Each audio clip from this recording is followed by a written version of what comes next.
Hello friends, स्वागत है आपका हमारे यूट्यूब चैनल पर। आज के वीडियो में हम पढ़ने वाले हैं बीएससी सेकेंड ईयर फिजिक्स के सेकंड पेपर का सेकंड चैप्टर जो फर्स्ट यूनिट से है। बुक हमारी रहेगी CBH।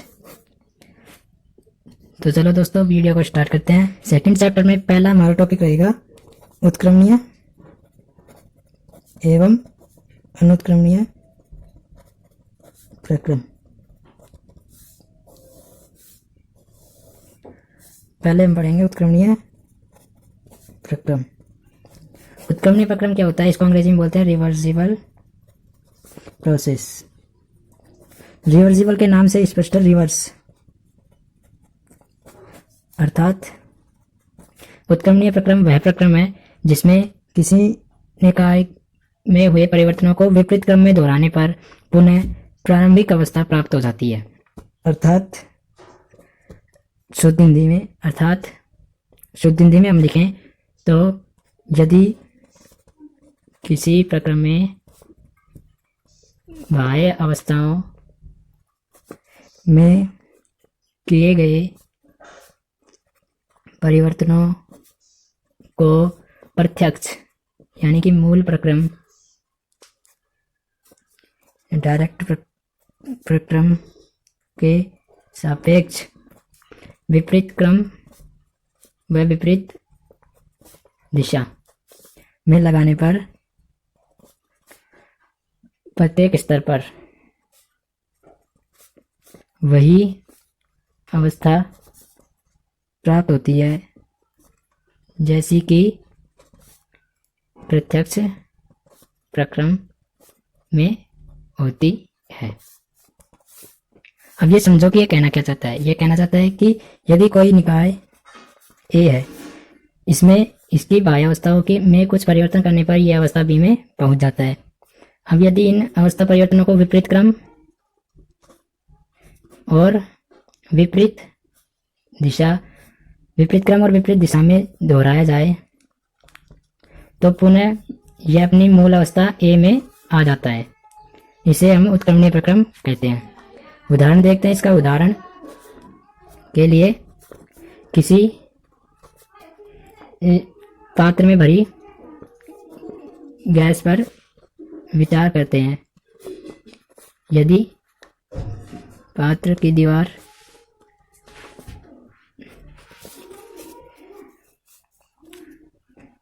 चालक है तो इसमें लगे पिस्टन को दबाने पर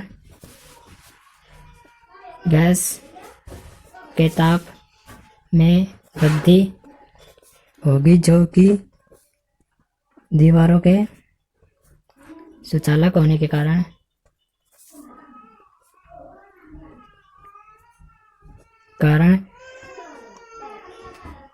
पुनः साम्यावस्था में आ जाएगी। अब यदि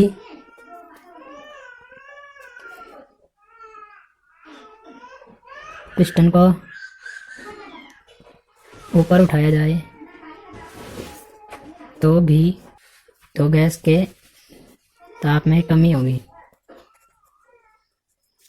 जो कि उत्क्रमणीय प्रक्रम है, क्योंकि जब पिस्टन को नीचे दबाया तो ताप में वृद्धि हुई और इस प्रक्रम को रिवर्स किया तो अर्थात पिस्टन को ऊपर उठाया तो ताप में पुनः कमी हो गई। ये अतः समतापीय प्रसार व संपीड़न दोनों ही उत्क्रमणीय है। तो हमारा अगला टॉपिक है अनुत्क्रमणीय प्रक्रम, अंग्रेजी में इरिवर्सिबल प्रोसेस। इसके नाम से स्पष्ट है कि वे प्रक्रम जो उत्क्रमणीय नहीं है अनुत्क्रमणीय प्रक्रम कहलाते हैं।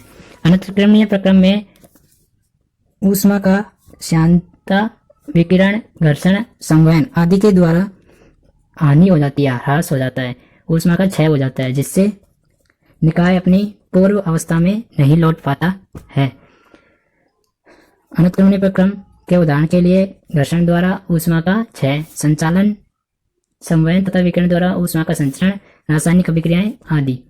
स्पष्ट है कि पिंड की ऊर्जा में घर्षण के कारण हानि ऊष्मा के रूप में रूपांतरित हो जाती है। विपरीत प्रक्रम में यह ऊष्मा गतिज ऊर्जा के रूप में प्राप्त नहीं हो सकती। इसी प्रकार जब एक गर्म पिंड से चालन द्वारा दूसरे पिंड को दी गई ऊष्मा विपरीत क्रम में पिछले पिंड को स्थानांतरित नहीं हो सकती इत्यादि। संक्षेप में अनुत्क्रमणीय प्रक्रमों का विपरीत दिशा में प्रत्यक्ष प्रक्रम की भांति संचालन संभव नहीं होता है। अर्थात कोई निकाय ए बी में रूपांतरित हो जाता है तो प्रक्रमों परिवर्तनों को विपरीत क्रम में विपरीत दिशा में करने पर भी हमें पुनः मूल निकाय की मूल अवस्था प्राप्त नहीं होगी। ये हमारे अनुत्क्रमणीय प्रक्रम है। वास्तव में व्यवहारिक रूप से सभी प्रक्रम अनुत्क्रमणीय ही होते हैं। उत्क्रमणीय प्रक्रम एक अवधारणा मात्र है, लेकिन अनुत्क्रमणीय प्रक्रमों को सूक्ष्म रूप में उत्क्रमणीय प्रक्रमों में विभाजित किया जा सकता है। अगले टॉपिक की हम बात करें तो हमारा अगला टॉपिक है ऊष्मा इंजन। ऊष्मा इंजन क्या है? ऊष्मा इंजन एक ऐसी युक्ति या उपकरण है जिसके द्वारा ऊष्मा ऊर्जा को यांत्रिक ऊर्जा में परिवर्तित किया जाता है। इसमें एक स्रोत होता है, एक कार्यकारी पदार्थ यह व्यवस्था होती है, तीसरी होती है इसमें सिंक। अब हम पढ़ते हैं स्रोत क्या होता है। इसको तो आप लिख ही लोगे। ऊष्मा इंजन क्या होता है? ऊष्मा इंजन एक ऐसी युक्ति है जो ऊष्मा को यांत्रिक कार्य में परिवर्तित करती है। इस युक्ति में ऊष्मा को कार्य में परिवर्तित करने के लिए ऊष्मा का स्रोत होना चाहिए जिससे ऊष्मा को लिया जा सके। इस ऊष्मा से यांत्रिक मशीन को गति देते हैं या कार्य करवाते हैं, जिससे ऊष्मा की मात्रा में कमी होती है। शेष ऊष्मा जो उपयोगी कार्य में परिवर्तित नहीं हो सकती उसे ऊष्मा सिंक में निष्कासित कर इंजन अपनी पूर्वावस्था में आ जाता है। इस प्रकार एक ऊष्मा इंजन के 3 भाग होते हैं। पहला स्रोत, अंग्रेजी में सोर्स। स्रोत क्या होता है? यह एक अत्यंत उच्च ताप वाला ऊष्मा भंडार है जिसकी ऊष्माधारिता अनंत होती है या बहुत ज्यादा होती है। इससे कितना भी ताप लिया जाए इसके ताप में कमी नहीं होती है। दूसरा हमारा आता है कार्यकारी पदार्थ या व्यवस्था। वह व्यवस्था कार्यकारी पदार्थ जिसमें हम एक आदर्श गैस लेते हैं।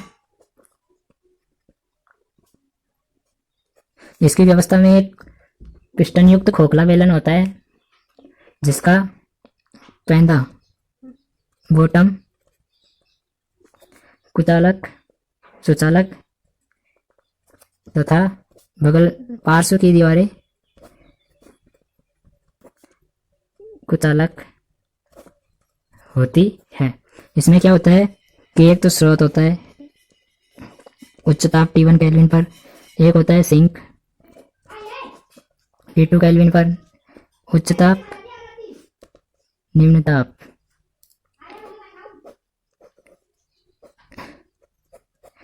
यहाँ से ये Q1 ऊष्मा देता है इसमें और W को कार्य में परिवर्तित कर देता है और Q2 ऊष्मा देता है। यहाँ पे कार्यकारी पदार्थ होता है जिसमें हम आदर्श गैस लेते हैं। तीसरा हमारा उसमें आता है सिंक। सिंक एक अत्यंत कम ताप वाला ऊष्मा स्रोत है। इसकी ऊष्माधारिता भी अनंत होती है और इसकी एक खासियत है कि इसको कितना भी ताप दिया जाए इसके ताप में वृद्धि नहीं होती है। अब इसे ऊष्मा इंजन का सैद्धांतिक चित्र, डायग्राम जिसको बोलते हैं, वो देखते हैं। इसमें क्या होता है, एक स्रोत होता है T1 केल्विन, एक होता है सिंक T2 केल्विन और इन दोनों के बीच में कार्य करता है हमारा, ये हो गया कार्यकारी पदार्थ। और ये कार्य W, यहाँ से Q1 ऊष्मा ली, यहाँ पे Q2 ऊष्मा दी और यहाँ पे W कार्य में परिवर्तित करने के बाद Q2 ऊष्मा दे दी। ये ऊष्मा इंजन का एक मूल डायग्राम है, सैद्धांतिक डायग्राम है। और इसमें क्या होता है कि बताई दिया आपको, स्रोत से Q1 ऊष्मा लेने के बाद उसको में से कुछ भाग को कार्य W में परिवर्तित करता है और शेष ऊष्मा को सिंक को Q2 T2 ताप पर दे देता है। जो ये परिवर्तन होते हैं, Q1 ऊष्मा ली, W में परिवर्तित किया, Q2 ऊष्मा दी, इन परिवर्तनों की श्रृंखला को एक चक्र कहते हैं। प्रक्रम का विभिन्न अवस्थाओं से गुजरते हुए प्रारंभिक अवस्था में पुनः आ जाना चक्रीय प्रक्रम कहलाता है। फिर मूल अवस्था में था, फिर इसने Q1 ऊष्मा ली, W में कार्य में परिवर्तित किया, Q2 ऊष्मा सिंक को दे दी और फिर देने के बाद ये अपनी पुनः मूल अवस्था में आ गया। तो प्रक्रम का विभिन्न अवस्थाओं से गुजरकर पुनः अपनी मूल अवस्था में आ जाना एक चक्रीय प्रक्रम कहलाता है। तो हमने पढ़ लिया चक्रीय प्रक्रम और ऊष्मा इंजन के पार्ट्स पढ़ लिए। हमारा अगला टॉपिक है ऊष्मा इंजन की दक्षता। ऊष्मा इंजन की दक्षता, ऊष्मा इंजन की दक्षता, दक्षता किसे कहते हैं? दक्षता के लिए हम अपने हिसाब से समझ सकते हैं कि उसने ऊष्मा इंजन ने स्रोत T1 केल्विन से Q1 ऊष्मा ली, W को कार्य में परिवर्तित किया और सिंक को Q2 ऊष्मा दे दी। तो ली गई ऊष्मा का कितना भाग कार्य में परिवर्तित हुआ उसे ऊष्मा इंजन की दक्षता कहते हैं। अर्थात कार्य में परिवर्तित ऊष्मा अपॉन कुल स्रोत से ली गई ऊष्मा बराबर दक्षता, जिसे हम नीटा से प्रदर्शित करते हैं। कार्य में परिवर्तित ऊष्मा है W, कुल स्रोत से ली गई ऊष्मा है Q1, अर्थात नीटा बराबर W अपॉन Q1।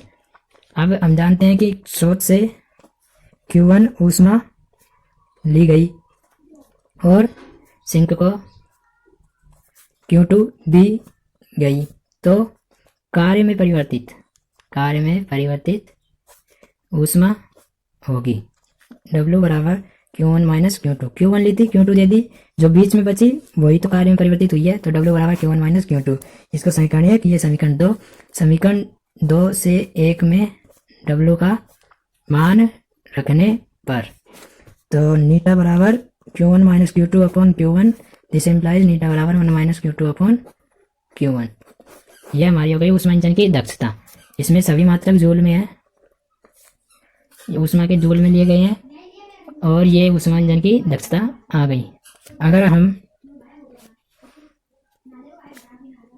दक्षता प्रतिशत निकालें तो दक्षता प्रतिशत होगा नीटा बराबर 1 minus Q2 upon Q1 into 100%।